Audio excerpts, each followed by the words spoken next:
আপনারা দেখছেন আমার হাতে কাটিং এডেড বা রুট হরমোন। এর প্রধান কাজ হচ্ছে যে গাছের শিকড় তাড়াতাড়ির মধ্যে চলে আসে। তো এই রুট হরমোন ব্যবহার করলে গাছে তাড়াতাড়ি শিকড় আসে। তো আমরা কাঠগোলাপ গাছে চারা তৈরি করব। তো এই রুট হরমোনটাকে আমরা কীভাবে প্রয়োগ করি তা দেখে নেব। তো প্রথমে আমরা কাঠগোলাপ গাছের ডালগুলো কেটে নেব, মাঝের নিচের দিকে অংশটা প্রায় হাফ ইঞ্চির মতো। তো হাফ ইঞ্চি অংশ আমরা কেটে নিয়েছি, দেখতে পাচ্ছেন। সাদা অংশটাকে আমরা রুট হরমোন লাগিয়ে দেবো ভালোভাবে। তো রুট হরমোন আমরা লাগিয়ে দিচ্ছি, দেখে ভালোভাবে রুট হরমোন লাগাতে হবে। রুট হরমোন চারিদিকে লাগানোর পরে আমরা এটাকে গ্রো ব্যাগের মধ্যে মাটি আছে, সে মাটির মধ্যে আমরা পুঁতে দেবো।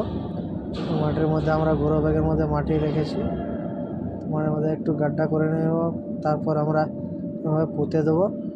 তারপর আমরা চারপাশটা একটু মাটিটা ভালোভাবে আঙুল দিয়ে চেপে দেবো। চেপে দেওয়ার পর আমরা জল দিয়ে দেবো, ব্যাস। এরপর ছায়া জায়গায় রেখে দিলেই হয়ে যাবে।